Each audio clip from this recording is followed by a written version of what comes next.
بسم اللہ الرحمن الرحیم ان اللہ و ملائکاتہ یصلون علی النبی یا ایھا الذین آمنوا صلوا علیہ وسلموا تسلیما۔ پروگرام بزم درود میں آپ کو خوش آمدید کہتے ہیں۔ آج میرا خیال ہے ہم آخری ہفتے میں داخل ہو چکے ہیں اور آخری عشرے میں بھی ہم داخل ہو چکے ہیں، اور لگتا ہے کہ عید انشاءاللہ اس دفعہ ایک ہی ساتھ ہوگی۔ سکوت فکر کو اذن مقال دیتا ہے، سکوت فکر کو اذن مقال دیتا ہے، میرا سخی سر دستے سوال دیتا ہے، وہ اپنے دستے ہنر سے نکھارتا ہے شبیں، وہی تو موسم گل کو جمال دیتا ہے، کبھی خوشی کبھی غم دے کے آزماتا ہے، میرا کریم مجھے حسب حال دیتا ہے، وہی جو رات کو دن سے اجال دیتا ہے، اسی کا ذکر نہ کرنا ملال دیتا ہے، اور نظر کو نور لبوں کو گلال دیتا ہے کہ ان کا ذکر دلوں کو جمال دیتا ہے، اس ایک نام کے صدقے جو لب پہ آتے ہی، اس ایک نام کے صدقے جو لب پہ آتے ہی سیاہ رات میں تارے اچھال دیتا ہے، پھر اس کے بعد تیرگی نہیں رہتی، پھر اس کے بعد کوئی تیرگی نہیں رہتی، بس ایک درود کا جھونکا اجال دیتا ہے، قصیم کوثر و زمزم بس ایک چشم کرم، قصیم کوثر و زمزم بس ایک چشم کرم، خدا بھی تیرے کرم کی مثال دیتا ہے، یہ معجزہ ہے محمد کا، یہ معجزہ ہے محمد کے نام کا ثروت۔ ہماری دوست ہیں، بہن ہماری ڈاکٹر ثروت رضوی کراچی سے، انہی کا کلام میں آپ کی خدمت میں پیش کر رہا ہوں کہ یہ معجزہ ہے محمد کے نام کا ثروت، جو میری فکر کو لفظوں میں ڈھال دیتا ہے۔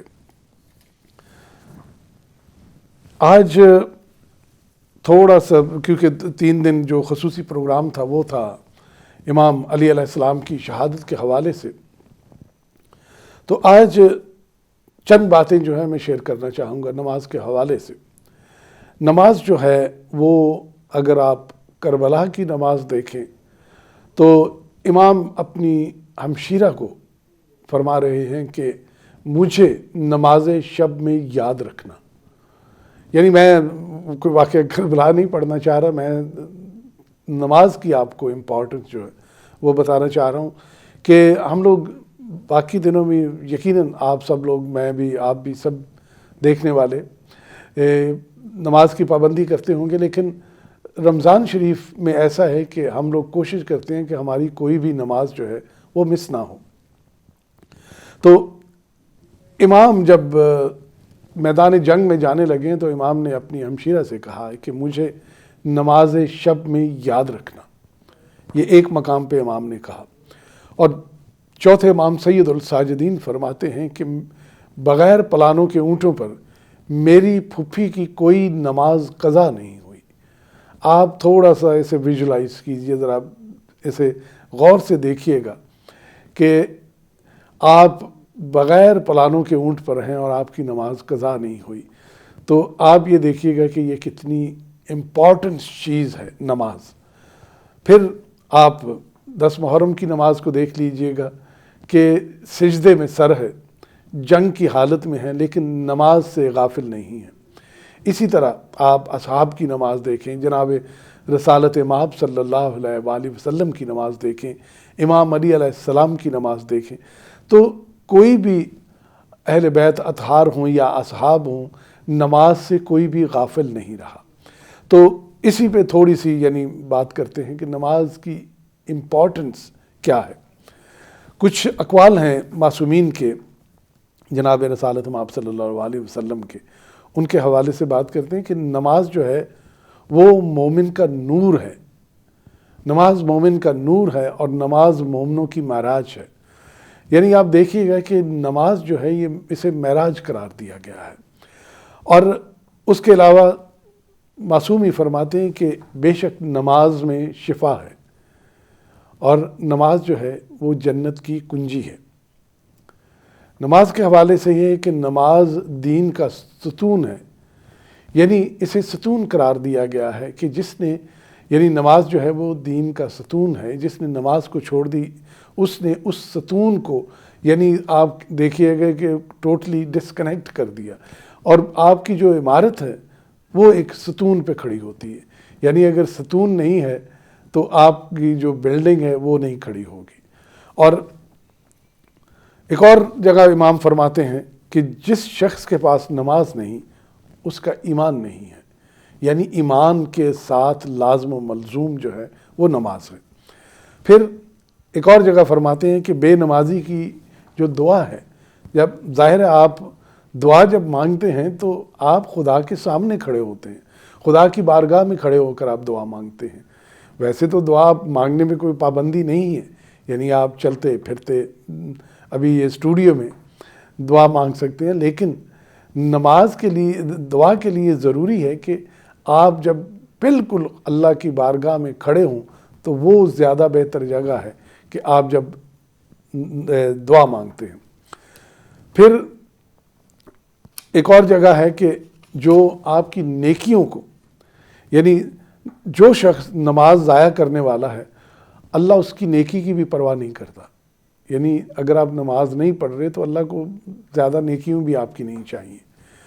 پھر یعنی بے نمازی کے حوالے سے پھر ایک جگہ فرماتے ہیں کہ بے نمازی بھوک اور پیاس کی حالت میں مرے گا۔ اللہ اکبر، آپ سوچئے گا کہ یعنی مرنے کے بعد بھی آپ اگر بے نمازی ہیں، اور یہ اسی طرح ہے کہ آپ بھوک اور پیاس کی شدت ہوگی، اور اسے بہت سے دریاؤں کا پانی جو ہے وہ بھی آپ کی پیاس کو نہیں بجھا سکتا۔ پھر ایک اور جگہ معصوم فرماتے ہیں کہ بے نماز پر قبر تنگ کر دی جائے گی، یعنی جو بھی چیزیں آپ ان پر اگر غور کیجئے گا تو بڑی فرائٹننگ ہے، بڑی ڈرانے والی چیزیں ہیں یہ، یعنی آپ کی جو قبر ہے اسے تنگ کر دیا جائے گا، اور آخرت میں سختی سے حساب لیا جائے گا۔ یعنی بے نمازی کا ایک تو قبر جو ہے وہ تنگ کر دی جائے گی، اور آخرت میں آپ کا حساب بھی جو ہے بے نمازی کا، آپ نہیں، میں میرے منہ سے نکل گیا کہ آپ کی بات نہیں کر رہا دیکھنے والوں کی، لیکن ان جنرل بات کر رہا ہوں کہ مجھ جیسے کی، یعنی جو بے نمازی ہے اس کے لیے قبر بھی تنگ ہو جائے گی اور اس کا سختی سے حساب جو ہے وہ لیا جائے گا۔ اور جو لوگ الحمدللہ باقاعدگی سے نماز پڑھتے ہیں، اللہ تعالیٰ فرماتے ہیں کہ وہ جو سجدے کی حالت ہے اس پر آگ حرام قرار دی گئی ہے۔ سلیمان فارسی کا ایک چھوٹا سا واقعہ ہے کہ سلیمان فارسی اپنے کسی دوست کے ساتھ ایک جگہ پر بیٹھے ہوئے تھے، تو آپ نے ایک چھوٹا سا کوئی درخت تھا، آپ نے اسے زور سے ہلایا اور جتنے پتے تھے وہ زمین پر گر گئے۔ تو سلیمان فارسی اس سے کہتے ہیں کہ تم مجھ سے پوچھو گے نہیں کہ میں نے ایسا کیوں کیا؟ تو وہ کہتا ہے آپ خود ہی بتا دو کہ آپ نے کیوں کیا ایسا۔ تو سلیمان فارسی کہتے ہیں کہ ایک بار میں جناب رسالت مآب صلی اللہ علیہ وآلہ وسلم کے ساتھ تھا، اور جناب نے ایک درخت کو زور سے ہلایا اور اس کے سارے پتے جو ہیں وہ زمین پر گر گئے۔ تو جناب رسالت مآب نے مجھے فرمایا، کہنے لگے کہ جو نمازی ہے، جو 5 وقت وضو کر کے نماز میں کھڑا ہوتا ہے، نماز کی پابندی کرتا ہے اور اول وقت میں نماز پڑھتا ہے، اس کے گناہ اس درخت کی طرح جھاڑ دیے جائیں گے۔ یعنی آپ یہ دیکھیے کہ جو نمازی ہے اس کے گناہ جو ہیں وہ کس طرح جھڑ جاتے ہیں۔ ایک اور جگہ ہے، کیونکہ آج تھوڑا سا نماز پہ ہی میں چاہ رہا تھا کہ بولوں، یعنی جس طرح میں نے کہا کہ بیوی کو آپ نے کہا کہ نماز شب میں مجھے یاد کرنا، یہ سب معصومین کی، ائمہ طاہرین کی، اہل بیت کی، اصحاب کرام کی آپ دیکھیں تو نماز کی پابندی پر سب، یعنی حالت جنگ میں بھی آپ دیکھیے گا کہ اصحاب جانثار جتنے تھے، نماز کی جو پابندی ہے ان کی وہ متواتر کی جاتی رہی ہے جنگوں میں۔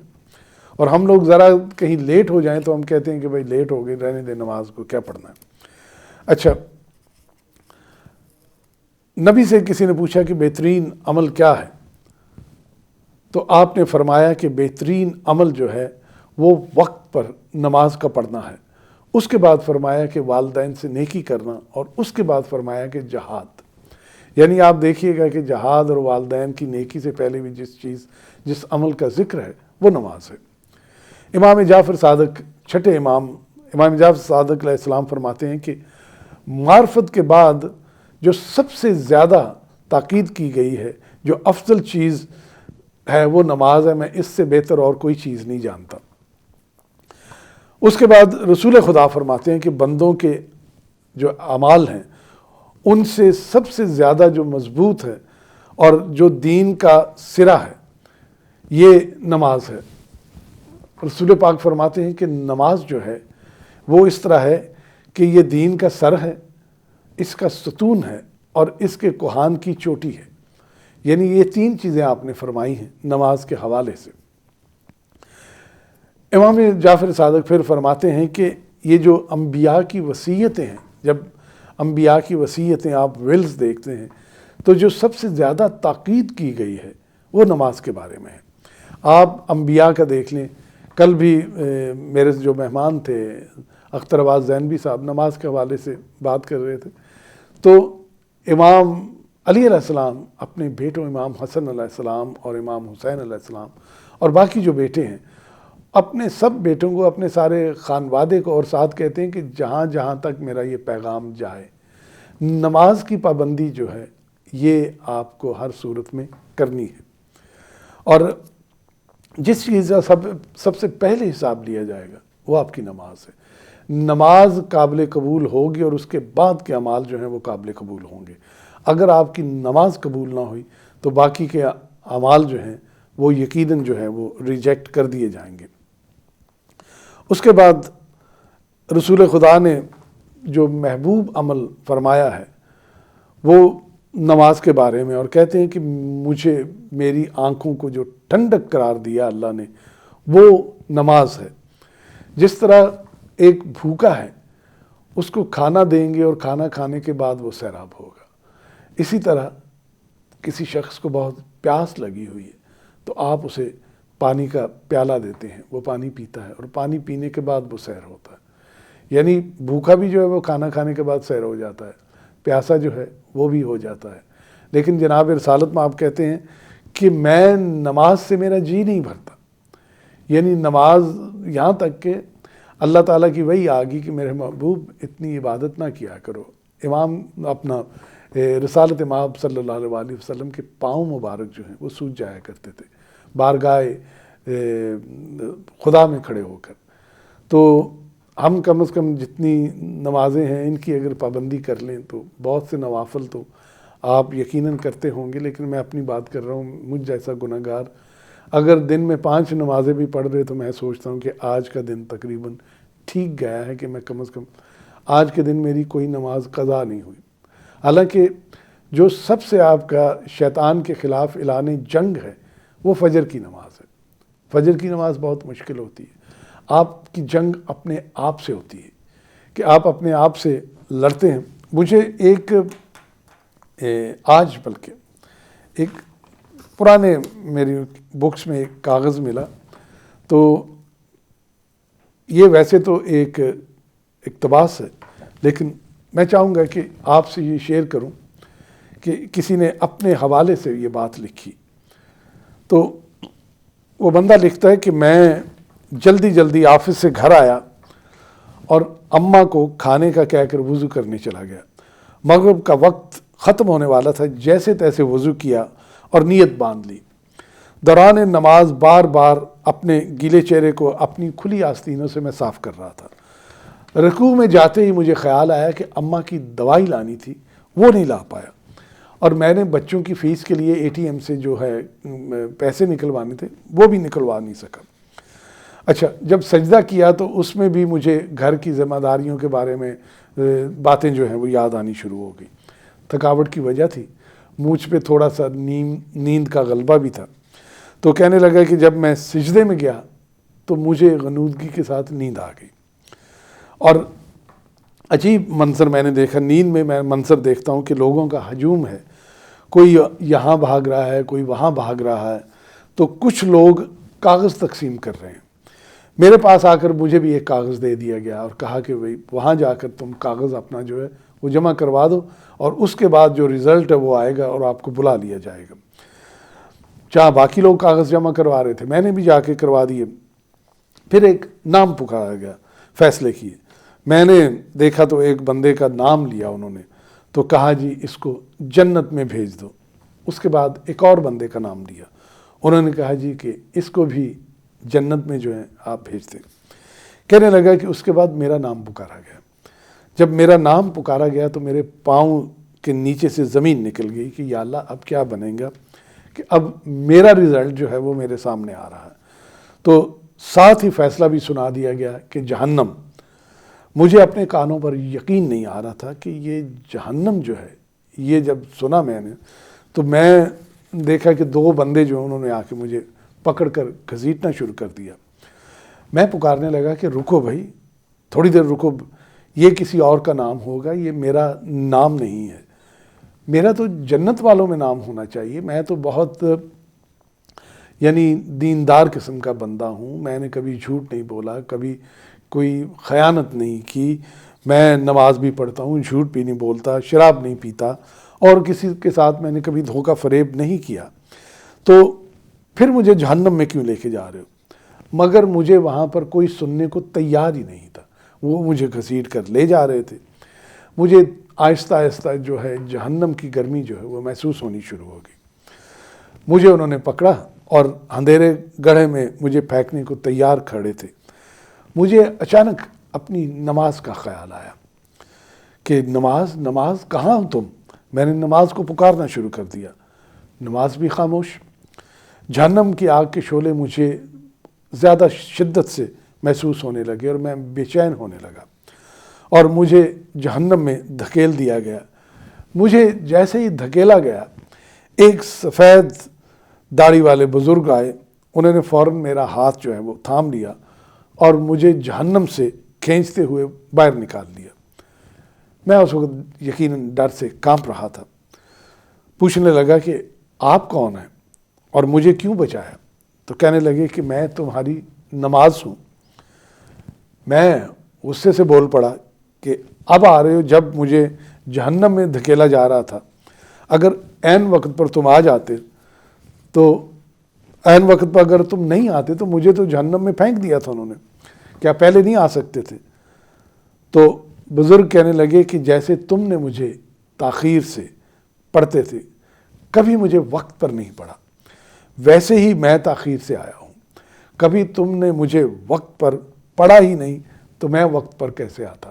تم نے ہمیشہ نماز میں دیری کی ہے، میں نے بھی آنے میں دیری کی ہے۔ میری اکھڑی سانسیں جب بحال ہونی شروع ہوئی تو میری ماں نے آ کر مجھے سجدے میں ہلایا اور میری آنکھ کھلی۔ بیٹا خیر ہے، تم نماز میں نماز پکار رہے تھے۔ تو میں حیرت سے خود کو ٹٹولنے لگا کہ میں زندہ ہوں، پسینے میں شرابور تھا، ماں کے ہاتھوں کو چومنے لگا، اللہ کا شکر ادا کرنے لگا کہ مجھے جیسے دوبارہ زندگی ملی ہو، اور میں نے پختہ ارادہ کیا کہ نئی زندگی ملی ہے مجھے، اور میں اب کبھی بھی نماز کے حوالے سے سستی نہیں کروں گا۔ اب میں جہاں کہیں بھی جاتا ہوں وہاں بھی مجھے نماز کی فکر رہتی ہے، جہاں کہیں بھی جاتا ہوں نماز کی پریشانی رہتی ہے کہ سب سے پہلے نماز پڑھوں، اس کے بعد کوئی اور کام کرنا ہے۔ میری جو کوشش ہوتی ہے کہ وضو میں رہوں، اور جب بھی اذان کا وقت ہو میرے جو کان ہیں وہ لگے رہتے ہیں اذان کی آواز کی طرف۔ اب میں لیٹ نہیں ہونا چاہتا نماز سے، تو یہی میرا پیغام اپنے لیے ہے اور اپنے میرے سب دیکھنے والوں کے لیے ہے۔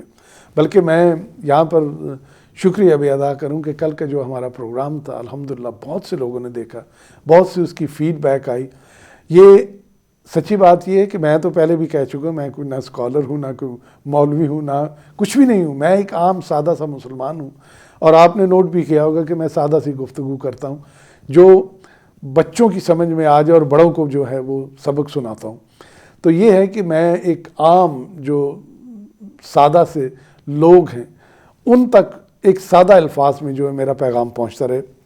تو وہ کہتے ہیں کہ میں نے اب کوشش کی ہے کہ میری نماز کبھی بھی دیر سے نہ ادا ہو، تو آپ بھی کوشش کیجئے گا کہ نماز کے حوالے سے جو میں نے آپ سے گزارشات کی ہیں، تو اللہ تعالی ہم سب کو نماز کی پابندی جو ہے وہ کرنے کی توفیقات دے. اور یہی ہمارا، یعنی میں نے ایک پروگرام میں پہلے بھی کہا تھا کہ یقین مانیے کہ اس نماز کے لیے حسین ابن علی نے بہت بڑی قیمت دی ہے. خدا را اس نماز کو مت بھولیے گا.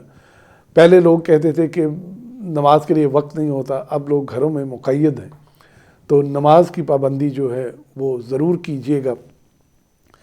اور اب عید کا مجھے نہیں پتا کہ کون سی ڈیٹ کو بنے گی، لیکن آپ بھی ہم بھی سب مل کر دعا کرتے ہیں کہ ایک دن عید ہو، کیونکہ گھروں میں ہیں سب، تو اب سوشل میڈیا پر بھی ایک دوسرے کے ساتھ بیٹھ کر ہم نے عید منانی ہے اور سب کو عید مبارک جو ہے وہ دینی ہے.